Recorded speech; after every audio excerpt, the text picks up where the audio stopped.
आप समझिए, भारत की नागरिकता के पेपर बनवाने के लिए जिस पैसे की तलाश थी वो 1 करोड़ थी, और उस 1 करोड़ को कहां मिल सकता है? तो जाहिर है वो दिल्ली मुंबई के सिटी टर्मिनस पर तो मिल नहीं सकता था, छत्रपति शिवाजी टर्मिनस पे वहां भी नहीं मिल सकता था, अंधेरी में भी नहीं मिल सकता था, और वो और जो बाकी है दादर उसमें भी नहीं मिल सकता था। तो साहब कहां मिलेगा? तो बांद्रा में मिलेगा। तो इसलिए बांद्रा में वो चोरी करने के लिए चला गया, क्योंकि उसको भारत की नागरिकता के कागजात बनाने। हार्ड एंड क्रिमिनल, फिर भारत की नागरिकता और 1 करोड़ रुपया, मैच नहीं हो रहा है। पहले चोर की कहानी, वो भी मैच नहीं हो रहा है। सबसे पहले लॉरेंस बिश्नोई गैंग का अटैक हो गया है, पूरा मुंबई हिल रहा है। रात के 2 बजे घुस करके हमले हो रहे हैं। अब मुंबई सिक्योर नहीं है साहब। सुप्रिया सुले का बयान, संजय राउत का बयान, शरद पवार का बयान, कांग्रेस के नेताओं का बयान, बयान पर बयान, मुंबई हिल गई है। मुंबई में कोई व्यक्ति सुरक्षित नहीं है। अगर सैफ अली खान सुरक्षित नहीं है तो मुंबई में कौन सुरक्षित है? कोई सुरक्षित नहीं है। अगर मुंबई में सैफ अली खान के घर में कोई घुस करके उनको चाकू मार रहा है तो सुरक्षित कौन है? कोई नहीं सुरक्षित है। मुंबई रैंसम हो चुका है, मुंबई को हाईजैक कर लिया गया है। मुंबई में क्रिमिनल सड़क पर घूम रहे हैं और जिसको तिसको चाकू मार रहे हैं। ये पूरा माहौल बनाया गया 7 दिनों तक।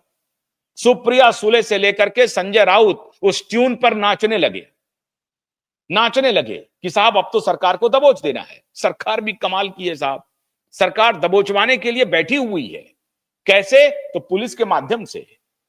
पुलिस के माध्यम से सरकार, अच्छा सरकार पर इसका कोई असर भी नहीं हो रहा है, कोई असर नहीं हो रहा है। थू थू कर रहे हैं लोग, लेकिन कोई असर नहीं हो रहा है। गृह मंत्री हैं, मुख्यमंत्री स्वयं, कोई असर नहीं हो रहा है। वो एकदम से ऐसा लगता है कि हमारे जो गृह मंत्री हैं महाराष्ट्र के, वो एकदम से प्रोन हो गए हैं, प्रूफ हो चुके हैं, उनके ऊपर कोई असर नहीं पड़ता है।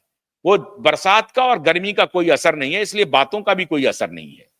लोग आलोचना कर रहे हैं, इसका भी कोई असर नहीं है। बस उनको लगता है चुनाव जीत गए ना, लोग बोलते रहेंगे, हाथी चले बाजार कुत्ते भूखे हजार। तो ये वो थ्योरी पे चल रहे हैं हमारे महाराष्ट्र के गृह मंत्री जी। अब सवाल है साहब कि पुलिस की पहली थ्योरी लॉरेंस वाली फेल, दूसरी थ्योरी मामूली चोर फेल, तीसरी जो थ्योरी हुई कि भाई ये जो नागरिकता बनाने के लिए 1 करोड़। अब वो शिनाख्त परेड में गया तो 2 तो गई शिनाख्त करने के लिए, उसकी तो खबर आ गई, लेकिन उसके बाद शिनाख्त जिनसे करानी थी उसकी कोई खबर आई नहीं। मीडिया चुप, मीडिया में कोई रिपोर्टिंग नहीं। फरवरी महीना का 24 फरवरी आज हो चुका। 16 जनवरी से 24 फरवरी, कितने दिन हो गए साहब?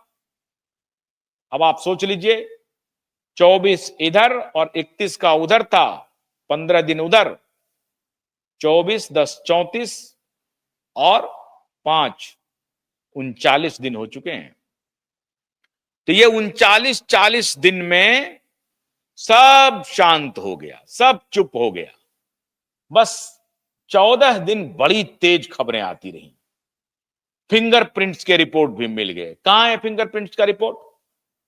खबर खाली लीक कर दिया गया, फिंगरप्रिंट्स की रिपोर्ट मिले, सीआईडी के पास गई, और जब हुआ कि फिंगरप्रिंट पर खबर आ गई कि फिंगरप्रिंट अनमैच्ड है, मैच नहीं कर रहा है, तो कह दिया कि नहीं फिंगरप्रिंट की तो रिपोर्ट ही नहीं आई है। किसने कह दिया फिंगरप्रिंट की रिपोर्ट आई है? फिंगरप्रिंट की भी रिपोर्ट नहीं आई। सच्चाई यही अभी तक। फेशियल रिकॉग्निशन का एक रिपोर्ट आ गया कि फेशियल रिकॉग्निशन हो गया है कि भाई यही है, शरीफुल ही है साहब। अब सारे फैक्ट्स आपके सामने हैं। आपका दिल क्या कहता है? जो मेरा दिल कहता है, जो क्यूबाइब कहता है, आप इससे अलग नहीं हो सकते हैं। सारी दलीलें आपके पास हैं। सवाल अब उठता है ये कि पिछले 39 दिन से 14 दिन 29 जनवरी 2024-25 को शरीफुल इस्लाम को जुडिशियल कस्टडी मिली थी। 15 फरवरी को, कायदे से तो 14 फरवरी को ही, 14 फरवरी को या 13 फरवरी को ही उनकी जुडिशियल कस्टडी खत्म हो जाती है। 13-14 फरवरी के बाद से आज 24 फरवरी हुई, शरीफुल किस हालत में है, उसकी कस्टडी खत्म हुई है या कस्टडी में ही है, इसकी क्या कोई खबर कहीं पर रत्ती मात्र भी आपने देखी है? मैं क्यों कह रहा हूं आपको, कहीं देखी है आपने? मीडिया में कोई खबर आपको मिली है? कोई रिपोर्टर को घूमता हुआ आपने देखा है? मैं इसलिए ये बात कह रहा हूं कि ये जो कंसोर्टियम है, ये corporate media, bureaucracy, police, Bollywood, politician, इसका जो कॉकटेल है ना, ये कॉकटेल आपको सच कभी सामने आने नहीं देगा। और मीडिया इसकी सबसे बड़ी पार्टी है। इसी मीडिया ने खबर चलाई थी कि Poonam Pandey died because of cervical cancer.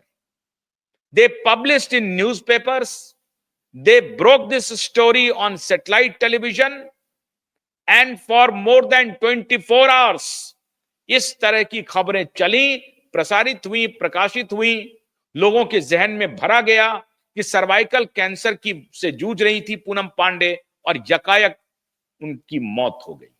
क्यों? सर्वाइकल कैंसर की एक बूटी बेचनी थी, एसपीबी बूटी, और उस एसपीबी बूटी के लिए भारत सरकार से 1200 करोड़ रुपए का बजटीय प्रावधान इन माफियाओं ने करवा लिया था। तो इन माफियाओं के चक्कर में हमारी भारत सरकार किस प्रकार से दबाव में आ रही है, ये देखने वाली बात है।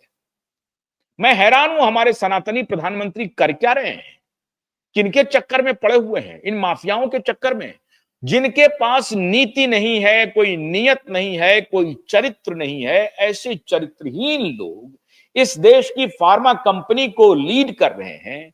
उनके इशारे पर एक मॉडल खुद को मौत के घाट उतार रही हैं, खुद की मृत्यु की खबर फैला रही हैं, 24 घंटे तक फैंस उनको संवेदना दे रहे हैं, बड़े बड़े हेडलाइंस चलने शुरू हो जाते हैं, मैनेजर कंफर्म करती है कि हाँ she died because of that disease. कोई एक्शन नहीं हुआ उसके ऊपर, पूनम पांडे के ऊपर साहब कोई एक्शन नहीं हुआ कि आपने इतना बड़ा काम कैसे किया, ये कैसे कर सकती हैं आप, अपनी ही मृत्यु की खबर आपने फैला करके क्यों किया ऐसा? तो उस पर डिबेट आया कि ये सेंसिटाइज करना चाह रहे थे